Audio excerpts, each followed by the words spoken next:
How do you explain that someone with world-class speed for 10 kilometers in a half marathon this early in the race, we're earlier than the 5-mile mark, would start to feel some of the pressure of the pace? Are you specifically talking about Marty? Yes. Well, I think it's been a long track season for him, and obviously his season peaked with the World Championships with his tremendous races in both the 5 and the 10,000. And he's not a terribly experienced road runner. In fact, he is only over here to run here and run Lynchburg next weekend. And I think that the combination of that, along with that this is an early morning race, his system may not really be adjusted to the time change, since he's only been back here since Thursday. Now we've just are approaching the 5-mile mark. In fact, they just went through 5 miles right now, and Marty has dropped a little bit off the pace. We're coming to Sponge Station here, and I think you'll probably see, because the day is a little warmer than last year, that even the leaders will start to take a little bit of refreshment. As you can see, Mike just took a sponge, Gabriel took a sponge. In fact, all of them have taken some aid, I think, except Dave Long. And this might be an indication that the heat and humidity is going to be a little bit wearing on them. I think this is also the first time, Tony, that we can look back and see where we were last year. Looking down at the splits from last year, I note that this year the leaders went through in 23:41, and last year they went through in 22:59, which means this year they're running about 8 seconds a mile slower than they did last year.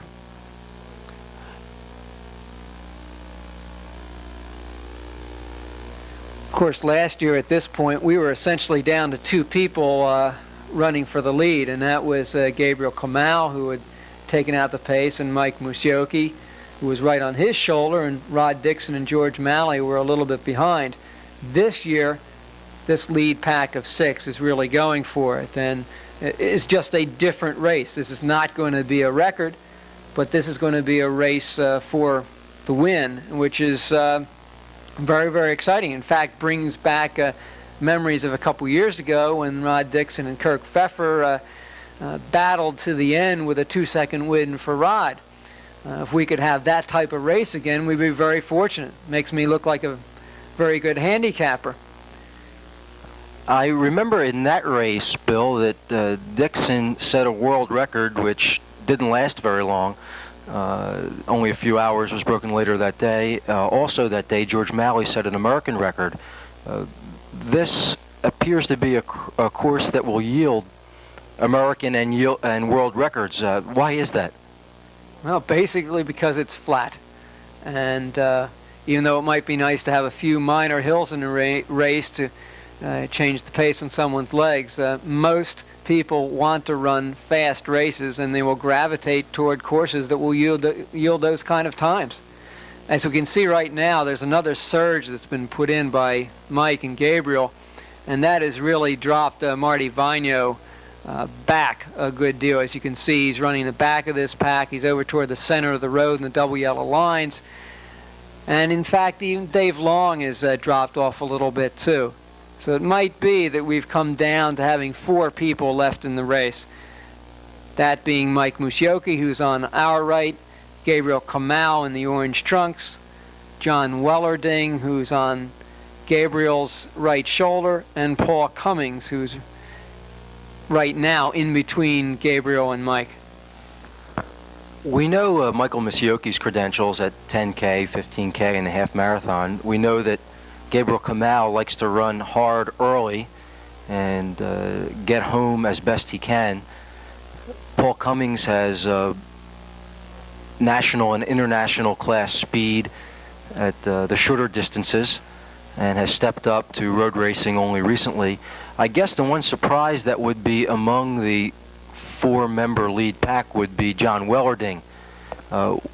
If you could describe his background a little bit, Bill, if you know anything about it, it might be helpful to our viewers. Well, Tony, I think John is one of my real pleasures of this year's race.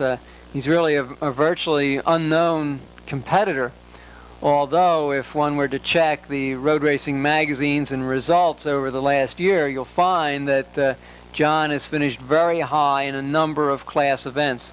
Probably his best finish was a second this year at the Revco 10K in Cleveland in May.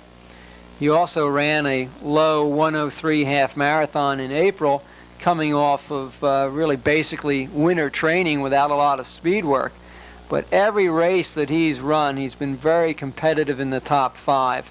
And in talking with him over the summer and talking with his coach, I'm very confident that John's going to run an excellent race. And if I had to pick a person who was going to give Mike a go, I would suggest that it's John. He's very confident coming into this. He's got that sort of quiet confidence that just makes one believe that he's going to be there at the end of the race. Now, we can see here that, as last year, Mike and Gabriel putting in some surges to try to break away from the pack. Certainly Mike is aware of the type of competitor that Paul Cummings is after the race at Cascade in Portland. I don't think he's too sure of what type of runner John Wellarding is, because John only surfaces infrequently and has never really been up with Mike in a race before. But I think John's going to really do awfully well today. As you can see, he's running in back of Paul Cummings at this point. They're about 10 yards in back of Mike and Gabriel. We missed the 6-mile split there, but I noted down that it was 28:27. Last year they went through 6 in 27:45, so they are indeed off world record pace at this point. Yet they are running substantially faster than 5 minutes a mile in the 5:40, low 5:40 area at this point, as they wind their way up the West River Drive past a water stop up towards the Falls Bridge. We focused at this point almost exclusively on the lead men in the race. There are approximately 7,000 people running behind this group. The Philadelphia Distance Run not only has men and women running in open competition with one another, but there are several divisions, age divisions within the male and female categories, and also corporate and club competitions. Various corporations in the Philadelphia metropolitan area and throughout the country will enter teams in the Philadelphia Distance Run to compete for first place among corporations. There is also a very elaborate running club competition. Running clubs from the Philadelphia area and elsewhere in the country come in to vie for first place. In the past years, in the men's division of running clubs, of which I'm very much involved because I help coordinate that aspect of the race, the Plaisted Harriers, which is the best running club in the last few years in Philadelphia as far as their race performances have been concerned, have won the race. This year they're challenged by the Converse YMCA, which has a very competitive team. Other teams coming in from the area will be pressing them for first place. In the women's division, in the running club, I'm proud to say the Center City Running Club, of which I am co-founder, has won the women's division the last 2 years. This year they will be pressed by the Atlanta Track Club, which has brought in a very fine women's team, as well as Warren Street, which is a very good team. And in past years, Haverford AC has been very competitive in the women's running club competition. Now we are approaching, well, I'm not exactly sure where we are on the course at this point, but I guess we're approaching the 7-mile mark pretty rapidly. Is that correct, Bill? You're right, Tony. I think it's been very interesting in watching the race to see how the top 4 people have been running it. As you noticed probably about a minute ago, both John Wellarding and Paul Cummings headed over toward the center of the road to run close to the double yellow line, which is as far as anyone can go over on the course this year. And Mike and Gabriel were sort of running along the middle of that area. Now you can see that that has switched a bit. John and Paul are edging their way over toward the right side of the road, and Mike and Gabriel are running down the center of the road. But in any event, there's very little to gain by doing that. But they are trying to play games with each other. Each of these top four people thinks they know how to run the course the best. And of course, Mike and Gabriel, having run it before, have an advantage over Paul and John in that respect. But I don't think that neither of the third or fourth person are going to drop off at this point. They look to be running very comfortably at this point, as are Gabriel and Mike. As you can see, Gabriel's just dogging Mike in his footsteps. Now we've just passed 7 miles at this point in 33:10.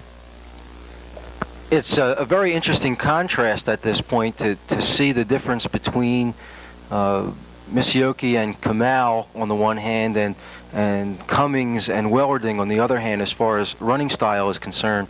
If you look at Misioki, who is now in the lead, his lower body is absolutely motionless except for his legs. His hips are square and steady. His arm carriage is low. He is moving only very slightly. He looks to be a very efficient runner. Looking at Kamal, who is tucked in behind him, Kamal also looks very efficient, but you'll notice that his arm carriage is a little bit different, and he seems to move his arms quite a bit more than Misioki does. Now, we also noticed that John Wellerding just surged on Paul Cummings, left Cummings, and rejoined in tight formation the leaders at this point. You're very right, Tony. And now Gabriel's taken a little surge himself. I've often wondered, while I've watched Gabriel run the last 2 years, he constantly looks down. I don't know if he's trying to count the number of steps he's taking or what, but he has a peculiar style where he really bends forward a little bit. It's taken him very far in the racing world, so I guess we can't criticize him at this point. As you can see, going through this water station at about 7.5 miles, Gabriel put a little surge. Kind of remarkably, Mike dropped back a bit to get as much water as he could get, which is kind of an indication as to what type of day it is. But as soon as he finished drinking, he came right back and has taken over the lead again. And John Wellerding is right behind Gabriel, and Paul Cummings has dropped off maybe 10 yards or so. I don't know if this is the first sign that maybe Paul isn't up to staying with these people for the rest of the race or not. We'll just have to wait and see over the next couple miles. But certainly we have a very tight formation here of 3 runners, and we're quickly approaching the Falls Bridge, which is really the turnaround point, and we're heading for home after this. I noticed that Wellerding has just wiped himself with a sponge and then stuck it into his waistband. It is sunny today. It is warmer than last year. It is more humid than last year, and I'm sure that is the reason that the runners are progressing through the course at about 8 to 10 seconds a mile slower than they were last year at this time. Well, Tony, that very, very well may be true, but I don't think we have ever had in the 6 years of this race a competition this close, even at this point in the race. This is really an exciting competition. You see 3 world-class runners really hammering at each other, and the world record holder at this distance having to have taken the pace from about 3 miles on. If I remember correctly from last year, at this point, Dixon was out of the race with a cramp. Misioki and Kamal were running easily alone at that point, and Malley was substantially back. It was basically a 2-man race, although Kamal did drop back later on, and Malley put a strong move to catch Misioki, which he almost did, but not quite. Certainly at this point, Kamal and Misioki were running alone, and now they're joined by John Wellerding, and Paul Cummings is not that far behind them. No, he's not, but I think for all intents and purposes, his participation in close to the lead has probably ended. It would appear that he's struggling just a little bit, and that Mike and Gabriel and John are running very, very easily. I think, to tag on to your earlier comments, last year at this point, Mike was probably in the lead by 30, 35 yards, had 3 to 4 second, 5 second lead over George Malley, and that's the way it stayed pretty much down the East River Drive to the finish. It never got any closer than that. Here we can see going over the Falls Bridge, we are approaching the 8-mile mark, and this is quite a beautiful part of the course. Most people who run in Philadelphia know this area quite well. We have a cyclist who is in touch with the female field, which is at this point being led by Joan Benoit. He has phoned in some of Benoit's splits to us. I'll repeat them for you. She 4 miles in 20:49, which is on American record pace. She went through 6 miles in 31:15, which is still American record pace, and she went through 7 in 36:34, which is still American record pace. So it looks like Joan Benoit is going to run an American record unless something unusual happens in the second half of the race. Well, Joan always gives her best when she comes into a race.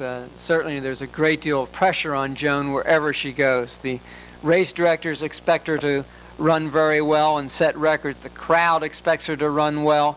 She isn't afforded the luxury of having a bad race, and a bad race means finishing second or finishing off an American record pace. So it's very, very difficult for her at this point. We went through the 8-mile mark at 38:03 and have turned on to the East River Drive. As you can see, there are cones along the East River Drive, and this will take place all the way down the 4 miles of the East River Drive. The cones are there to protect the competitors from any traffic that is on the East River Drive.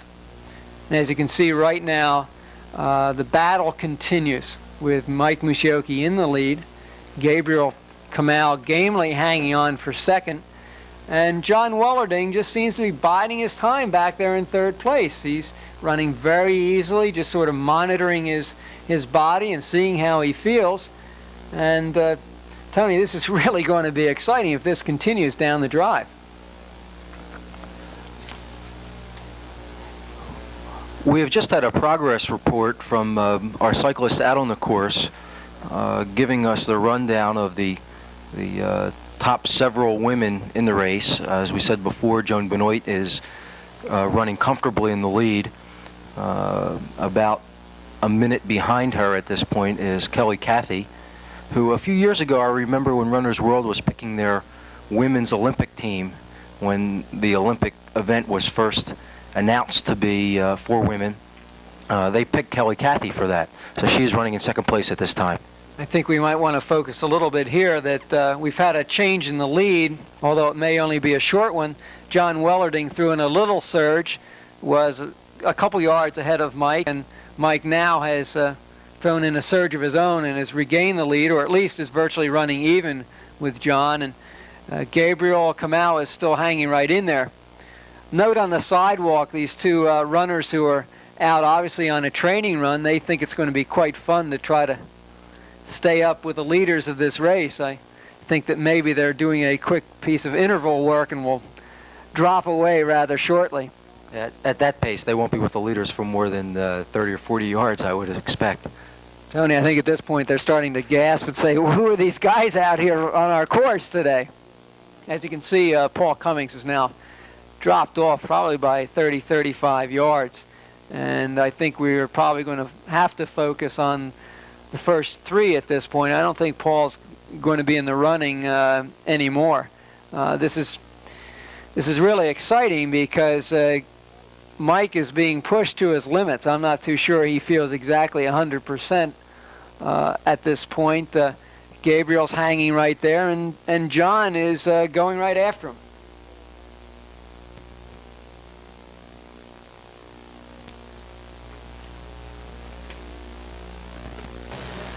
Tony, very shortly we're going to come up on the 9-mile mark.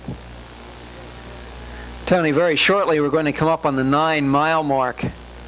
And this is really getting to be a time in the race when things are going to be defined as to who's going to be the winner. You can see that Mike Musyoki is taking a little bit of a lead, Gabriel in second, and John Wellerding again running very comfortably in third place. He's just sort of looking at them and seeing what they're trying to do. At this point, everyone's trying to outthink the other one. And I'm sure that Mike is wondering, who is this guy in blue behind me? Now, we just passed 9 miles in 42:52. We've also found out that Joan Benoit is about a mile behind the lead men. She went through in 41 in the high 50s somewhere, so she's about a mile back at this point, which is very close. I think we both would trade our legs for hers to have a time like that at 8 miles. As you can see here, that Wellerding has moved up with Mike. Gabriel's dropped off by maybe a stride or two, and we may be seeing another change in the lead almost momentarily. John sort of looked over there to see where Gabriel was. He was getting pinched there on the curb a bit. You see him looking around to seeing what Gabriel's going to do. Now John is going off to the left a little bit to run right along the cones. I was remarking earlier about running styles. You can see that John Wellerding really flaps his right arm substantially. You can really see the comparison between him and Michael Musyoki at this point, where Michael's arms are almost still. Now Wellerding keeps cutting the tangents from the cones to the curb and has just surged on Michael. Do you think he's trying to drop him at this point, or what is his intent? I think he's just trying to show Mike that, one, he has a little bit of speed also, and try to throw a little bit of a scare into Mike, make him work a little bit. As you can see, this surge has worked. He's got a couple-yard lead on Mike. Gabriel's dropped off just a hair. But now Mike has come back. I think it's going to be this way all the way down the drive. Certainly in looking at their styles, one would say that Mike is certainly more efficient, but both of them from the waist down are going the right direction. Now you can see that John puts a little surge going on through the aid station. Mike slows up a bit, as he did on the West River Drive when he went through an aid station, and which really forces him to turn his legs over a little bit to get back up with John. John's running right down the cones, trying to take advantage of everything that he can, because he knows in this type of a race a second or two can decide the victory. Now Gabriel has moved right back up again into a very tight third position. As you noted, when he went through the aid station, he had dropped off maybe 10-15 yards to get some water and had to work a little bit to get back up to the leaders, and that might cost him a little bit. Bill, I may be prejudiced, but this area of the course is particularly beautiful in my mind. I run it every day, and watching these world-class runners run through Fairmount Park, which is the largest inner-city park in the world, is breathtakingly beautiful. This is a beautiful time of the year in Philadelphia. At some point along the course, we will probably get a shot with the runners in front of us looking across the Schuylkill River and watching the rest of the runners come up the other side. I don't know exactly when the cameraman will be able to get that shot, but I'm sure that sometime before we leave the East River Drive, he will be able to get that in here.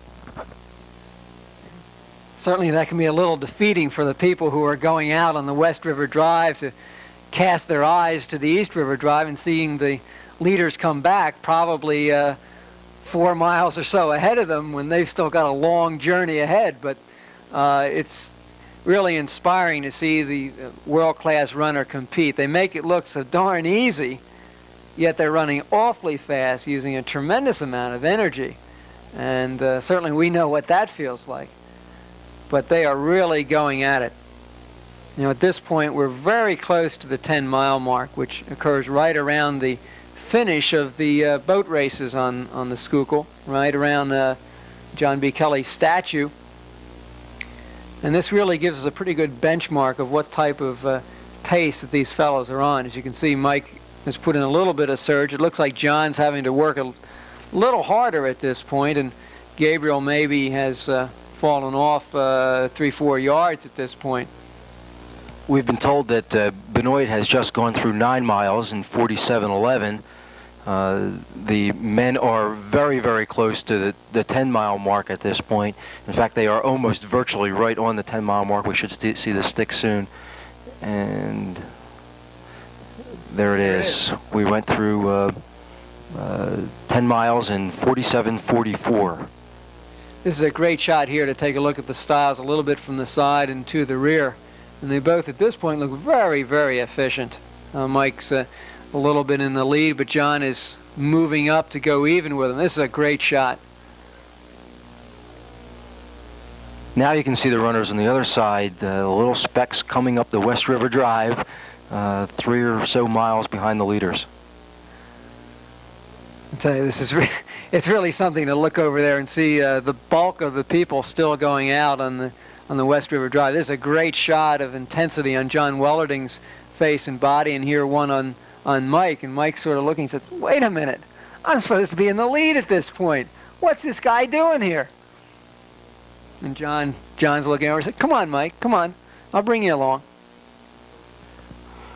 We focus on the leaders in the race because the world-class runners certainly do come into Philadelphia to try to win this event, but it would be easy to put on the Philadelphia distance run for the first 5 or 6 finishers.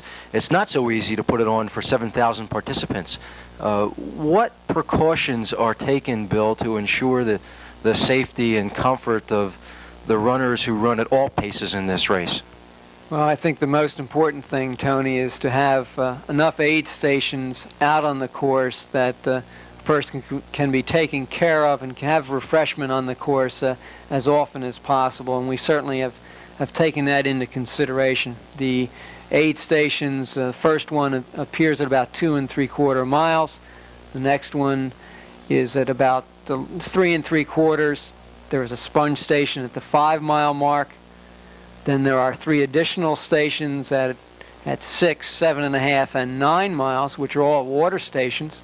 And they incidentally have on the cups have lids and straws, so if it is a very hot day, the person can take the water with them and drink all of the fluid that they can possibly can get. Then there is an aid station at about 10.5 miles, which is a sponge station.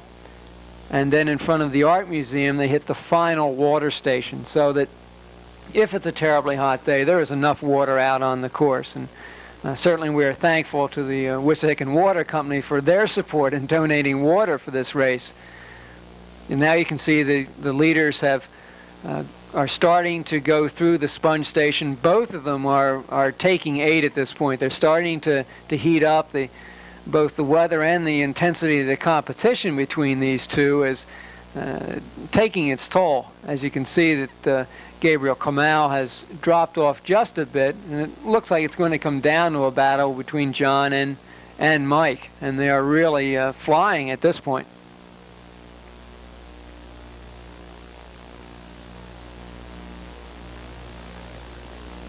Tony, it really looks like this is going to be a battle all the way to the finish. It's been like this since the West River Drive, and it hasn't gotten any less.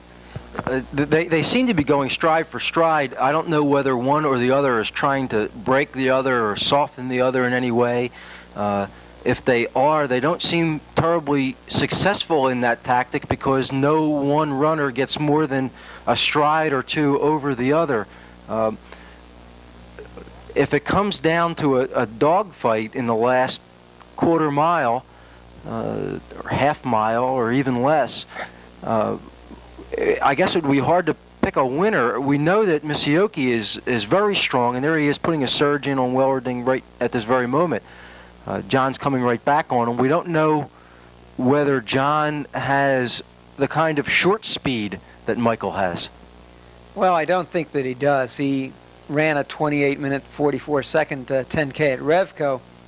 Mike has run substantially faster than that, and I guess we will both remember the Cascade runoff last year between John Sinclair and Mike Musioki, where Sinclair had the lead with a 1/2 mile to go, and Musioki put on this kick that was unbelievable, and just went through about 5 different gears and caught him about 10 yards from the finish. So if it comes down to a sprint at the end, one would probably have to go with Mike. But John looks awfully strong at this point. He's certainly not going to give in. In fact, Tony, right here, we're going past the 11-mile mark, which, as you can see right there, we passed in 52:44, as we can see on the clock, and they are just going toe-to-toe at this point. I don't think that this is going to change at all as we get closer to the end of the race. One would think that Mike would have an advantage from having run both this course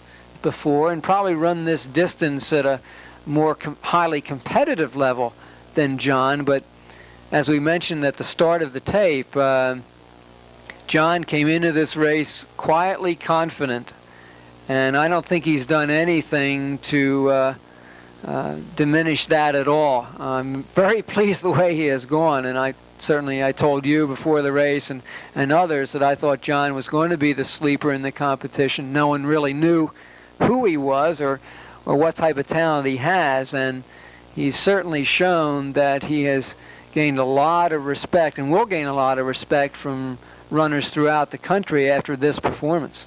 He looks so relaxed. They both look very relaxed. Misioki, of course, is completely stone-faced. He never changes his expression at all. I remember watching the race last year.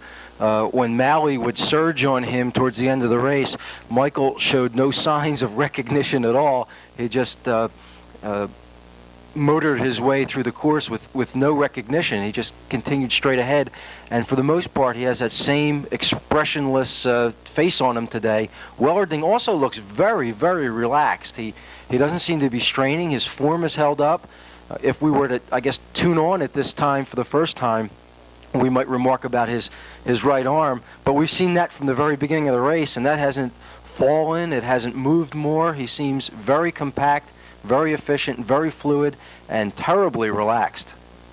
I think you're right, Tony. He just sort of hit one of the cones. He's trying to cut it as closely as he can as we're coming in here to the first part of Boathouse Row. Again, they're shoulder to shoulder, and as you remarked, Mike doesn't show any emotion at all, but I'm sure that in his mind he's saying, what have I got to do to shake this guy off my tail? I've thrown in constant little surges, and I've gotten ahead, and he's come back on me, and he's going ahead every once in a while. I don't know what I'm going to have to do here. And as we can see, John is on the inside of the road at this point, and just looked over to Mike and said, hello, how you doing? How do you feel? And looks to be like he's getting ready to make a little bit of a surge. And if we look to their rear, we can see in the background Gabriel Kamal still hanging on for third, and it appears that Paul Cummings has tightened up a bit on Gabriel, and maybe there'll be a battle for third place. Yeah, it seems that they're almost a stride or two apart at this point. It's very hard to see that far back, but Gabriel and Paul seem to be running almost exactly together. Back behind that at this point I can't see. I see someone back there, but I can't identify who he is.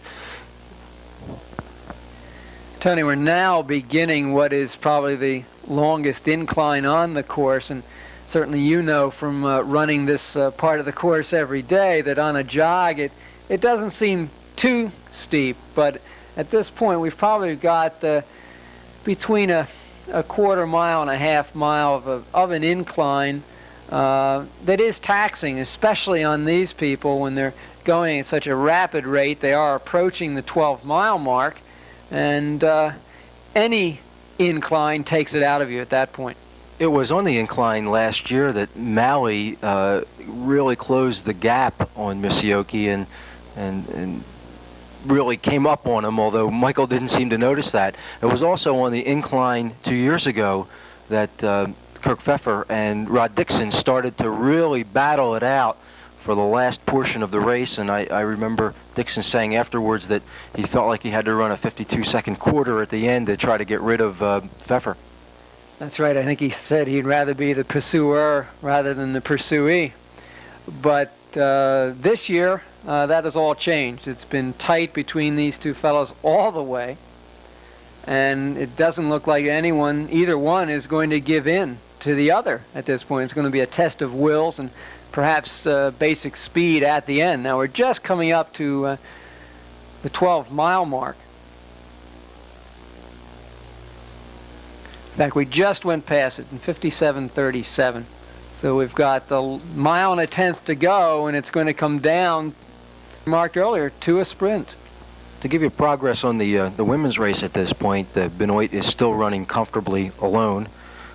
She has passed 11 miles in just a few seconds ago in 57:56.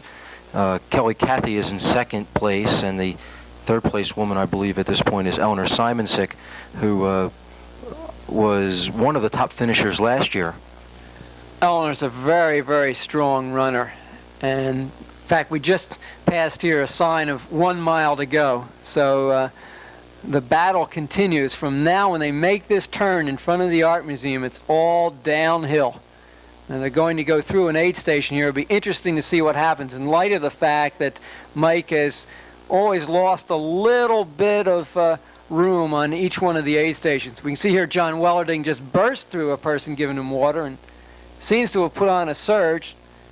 And in fact, has gotten maybe a 5-yard lead on Mike as we make this turn and come downhill and down onto the Ben Franklin Parkway. John's really put in a surge. This is the longest lead of the race so far. He has maybe 4 or 5 yards on Misioki. Misioki, however, doesn't show any signs of letting up. In fact, he's coming right back on Wellerding now and has closed the gap to maybe a yard or two. Wellerding is very intelligently using the tangents of the course.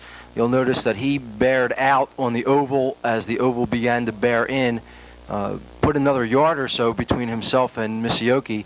They are now approaching the Benjamin Franklin Parkway itself. It doesn't look like any of those cyclists are going to impede anyone, but there certainly are a number of them out there. That's very true. As you can see here that John's upper legs appear to be getting a little bit tired. He's really straining just a bit. Mike probably has an advantage being a little bit smaller and lighter as we go a little bit downhill. As Rod has often said, it's a little tougher for a big runner to run downhill, but nevertheless, John's giving it a go, and these guys are really moving out as we approach the last half mile of the race. It's still a 1-2 battle here, and very difficult to pick out from our observation point is who's going to pull it out at this point. Now Mike is drawn even and throwing in another surge to go up by maybe a step or two on John. Here comes John right back. Bill, since the Art Museum, it seems that they have substantially picked up the pace. They look like they're really flying now. Well, at this point, they're just going for the win. They know that the finish is not very far away, probably a little over a minute, and there's nothing to lose at this point. You might as well give it your best effort, and certainly they're doing that. John looks a little more strained than Mike, although if you look at Mike's eyes, he's saying, wait a minute, I've still got to do more. This is a little tougher than I thought it was going to be. We can see a little bit of break in Michael's concentration. He glanced over our way a few times to look at the clock, which is above the vehicle that we're riding in. That's the first time we've seen anything but straight ahead vision from Mike Misioki. I wonder if he's tiring a little bit. Well, I think he probably is. John's made a really excellent run at it. Mike's going ahead a little bit here, but I don't think we've seen the last of John Wellerding. Now, as you can see, he's making a little bit of a move. He's right even with Mike at this point, and he's made another surge, and he's a dramatic surge here. He's up by about 5 or 6 yards on Mike. He's really giving it a shot as we come around the last turn in the course. This is terribly exciting. No one expected Wellerding to be this high up this late, let alone having a 5 or 6 yard lead on Misioki, but here comes Misioki again, closing the gap. This is going to be really exciting here at the end. We got about a 2-yard lead by John Wellerding. We're coming around the final turn. We've probably got about a little over a tenth of a mile to go. Mike is cut to the inside to get even with John. John's holding him off. They are just flying. There's Misioki, has a yard or two. I wonder if this is the end of Wellerding. I don't know. We've been thinking that all the way through. I think John's just going to gather himself and give it one more shot. And here it comes. They're into really an all-out sprint at this point. Musyoki's moving rather intently on. John seems to be falling off just a bit. And here we come. We're right up to the finish. Here comes Welerding again. He's closing the gap. He's really closing it. It's into an all-out sprint at this point. John is virtually even with him. And here comes Mike, and he just turned it on and crosses the line in 1:02.49, 1 second ahead of John Welerding, and certainly the most exciting race that we've had in the 6 years of the Philadelphia Distance Run. We can see that the camera is gyrating around. We had to stop at the finish line so that we did not run into the chute. We are coming now to the third place runner, who is Paul Cummings. He's followed by Gabriel Kamal. Now Cummings has just gone through the chute in 1:03.19. Kamal is behind him. Right behind him is Dave Long. Dave seems to be by himself at the moment. Well, he is. He ran a very smart race and caught up to Gabriel right at the end. And I think is probably pretty well pleased. He ran a 1:03.33. Now we can just see, we just saw Greg Meyer a little bit, and there he's running by us again, and right behind him is Phil Coppice. They're in 7th place, and I think coming up now is Marty Vino as we swing around, go back out on the course. We're going to go out and see if we can pick up the women in the race. We know that Benoit has gone through 12 miles in 57:37. She went through 10 in 52:34.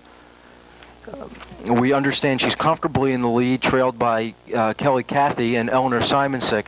We're going to try to pick her up on the course. Now, these men are substantially off the lead, but they are very good runners. You're very right. They're probably running in the low 105s, 106 range, which is still very, very good. As we speed back out the Parkway, I don't think it's going to be too long before we see Joan coming by. Last year we had to go out past the 12-mile mark to catch up with Judy St. Hilaire, who was our winner last year, but I don't think we're going to have to do that this year. I think we better keep our eyes peeled for Joan Benoit in her red trunks and Athletics West top, because she's going to come flying past here. Now we're looking through the windshield at the moment, trying to pick Benoit out. We don't have her in sight yet. There are some faces that I'm beginning to recognize there. I think I see Rich DeSebastian.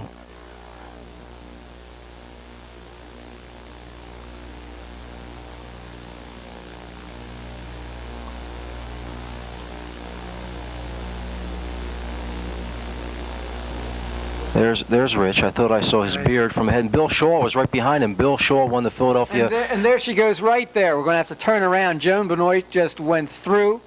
She's very small, so it's kind of tough to pick her up. But this is truly an amazing performance by Joan. Certainly one in which I'm immensely pleased to have her here, and to see a person of this caliber really turning on in a race of this level. She's just running by herself, and here she is right here. Look at that form. Now, Joan ran faster than any woman alive has ever run a half marathon in the first half of Boston this year, as I recall. Boston, however, the first half is substantially downhill. Joan is off that pace at this moment, but she is well under American record pace and just seems to be effortless. There she is. You can see the track background in her. In a moment, we're losing the camera here for a second, but you can see how she's moving her arms, using her arms to propel her, which basically is a trait I'm sure she got from the track.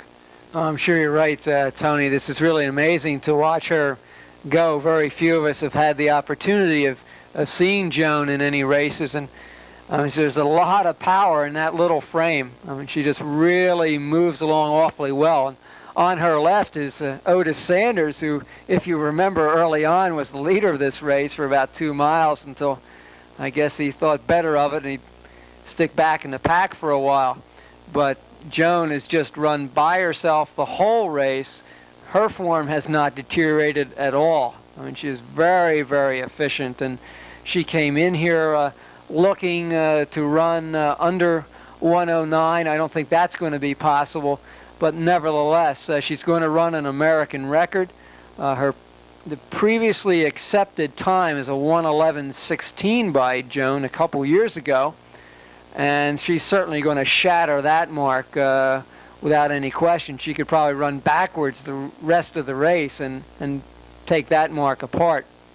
As you can see here, she's coming into the final turn of the race. She's running with Otis Sanders and Bill Gottschall of Delco, and I think they're just trying to keep ahead of her. I think she is just concentrating so hard on what she has to do, and she's looking forward to run an excellent, excellent time. She's aware of what her splits are. As you can see her here, her form is still not deteriorating. She's putting in a kick here at the end, and as you can see, the crowd is cheering her on. This is a tremendous experience for the people watching this race to see a woman of this caliber turn in a performance that is so outstanding. She's certainly deserving of every award that she can possibly get.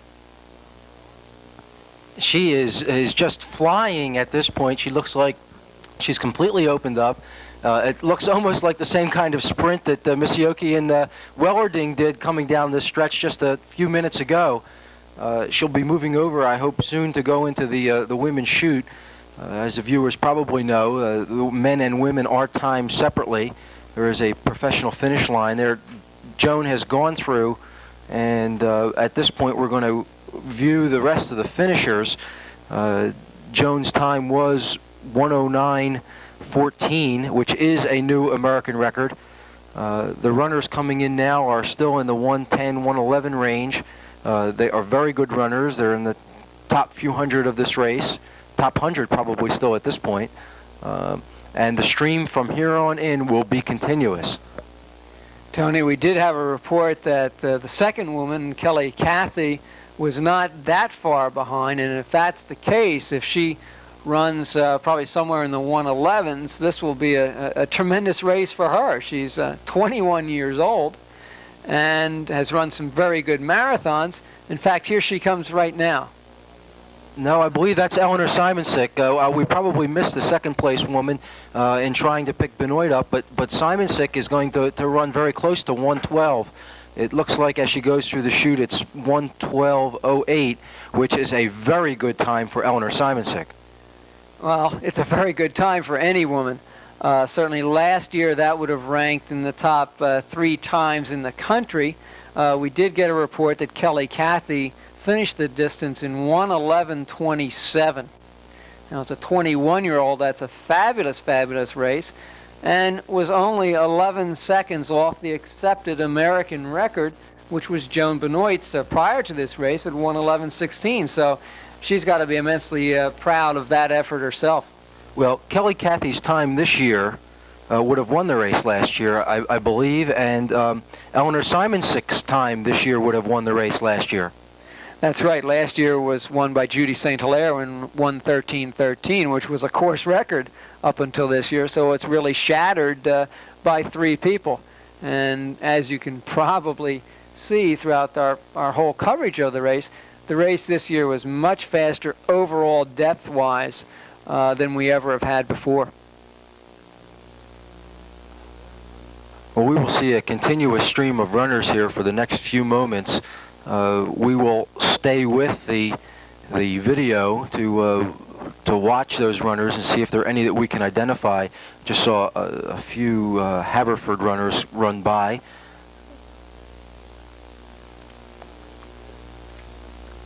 I'm not sure where the next woman is at this point. I know that we did hear at about the 5-mile mark that the next women were Colleen Casey, Jan Yerkes, Karen Tersick, and Lena Holman.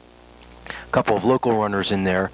To mention the Gasparilla Award once again in the men's division, the winner was Sam Pelletier. he will be going to Gasparilla to run the 15K on February 11th. I think, Tony, we might want to review the top 10 finishers on the men's side just for everybody's attention. Mike Musyoki in first place, 102.49. John Wellerding, 1 second behind, 102.50, a PR for him. Paul Cummings came through with a 103.19 in third. Gabriel Kamal hung on for fourth in 103.28, only 5 seconds ahead of Dave Long of Louisville. Greg Meyer came through with a sixth place finish, 103.49, just 1 minute behind Mike Musyoki, so it looks like Greg is on his way back. In seventh place, Phil Kopis, 103.51. Marty Vigno, 104.06 for eighth place. In ninth place, a former local runner, Craig Holm, who lives in Rochester now, came through in 104.09, and rounding out the top 10 in 104.34, Luis Ostolazaga from Brooklyn. One of the big stories in the race in the younger age divisions is a 19-year-old, Jay O'Keefe from Storrs, Connecticut, who finished 12th today in 104.42. I know he was one of your late entrants, Tony. That's right. I spoke to Jay just a week or so before the race. He said he wanted to run a half marathon. He thought he had a chance at an age record. I don't know what the age record is, but I'm sure it's shattered now. Jay is running in New England, and he's been running with some of the big boys up there. He's been running with Meyer and Rogers, and I've seen his name in race results in the top 5. And as a 18, 19-year-old, we can expect a lot from him in the near future. At this point, we can see coming up the women's chute the fourth place woman, who is Colleen Casey. As she goes through the chute, her time is 1:16:20. We don't know where the next woman is or who she is at this point, but I suspect she won't be too very far behind.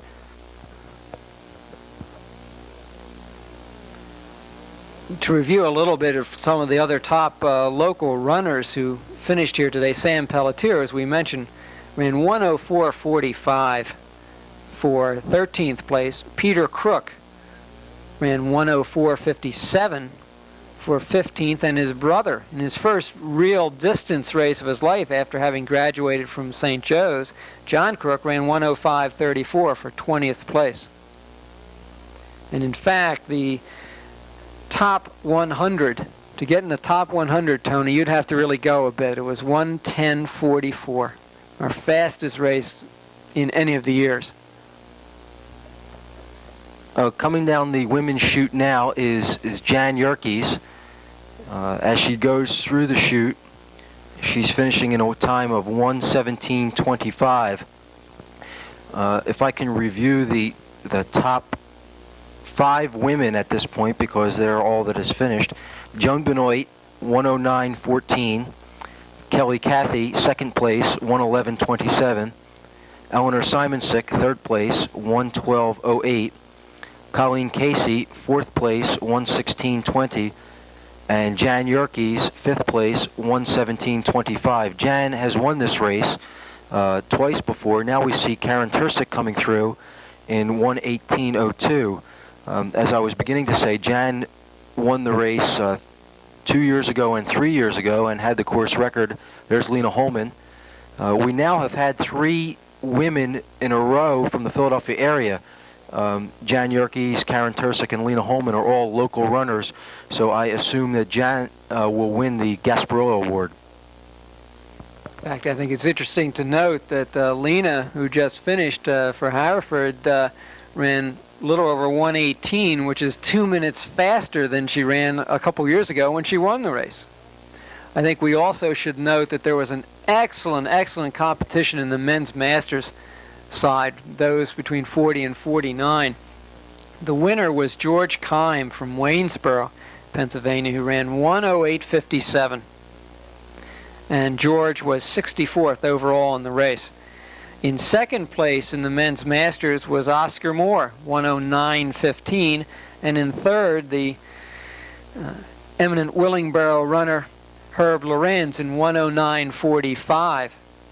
And in the men 50 to 59, this might be an age group record, Tony, in 1:10.33, Norm Green. Unbelievable. Unbelievable.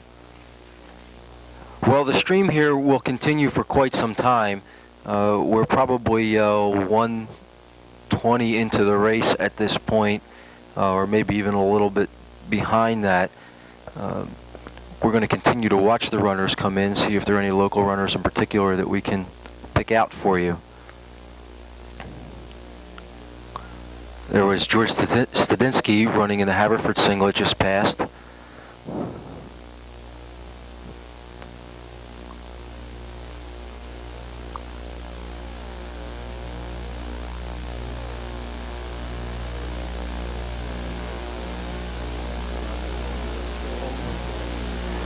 At this point, we are still only approximately 400 or 500 people into the race, maybe a little bit further back than that, and we have a long way to go until all 7,000 entrants cross the finish line. We see Angus Smith coming down towards the finish line. Angus is a former member of the race committee. Glad to see him finishing looking rather strong.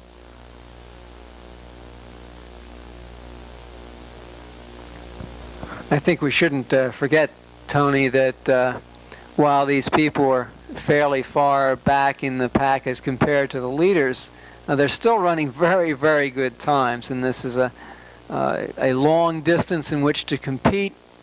It takes a lot of effort, and all of these people are to be congratulated for finishing the race. It's a big moment in everyone's competitive life to finish not only any race, but a race of a half marathon distance. It has not been the best of days to compete, and certainly as we proceed further back into the pack, these people have been out here longer. It's getting warmer as they finish, and we still see good competitive efforts out of these people. Everyone is giving it their all at the finish. We just saw Don Larson finish, an excellent competitor in the Masters division.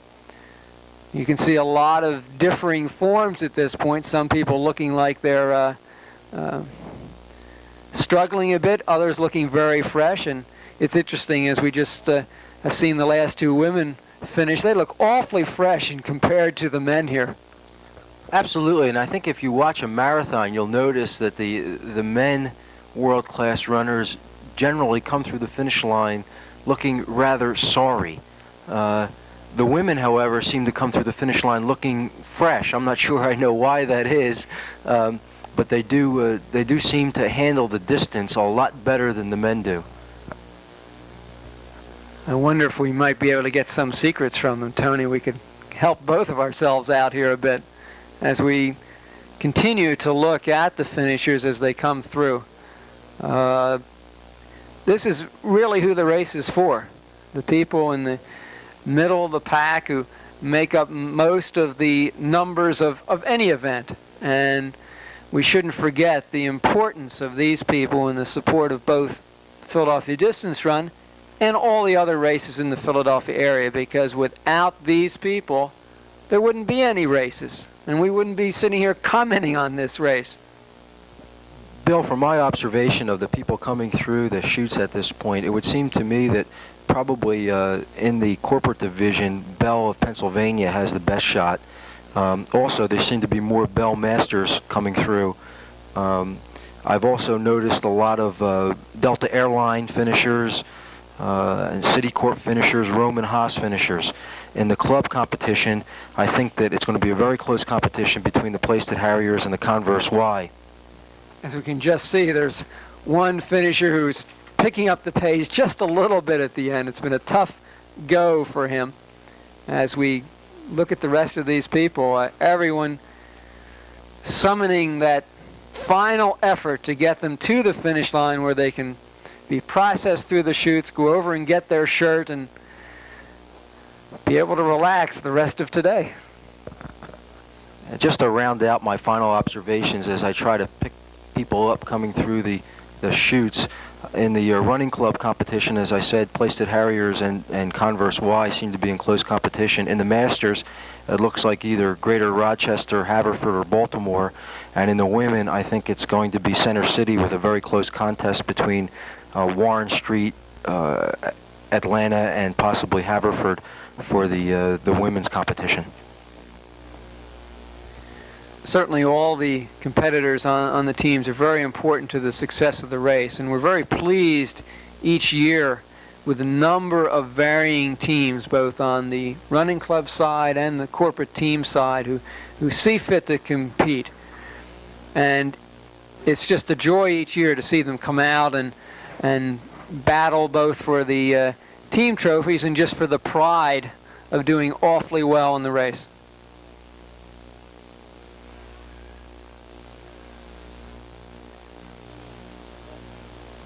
Another woman finisher looking fresh again. I don't understand it. This isn't fair.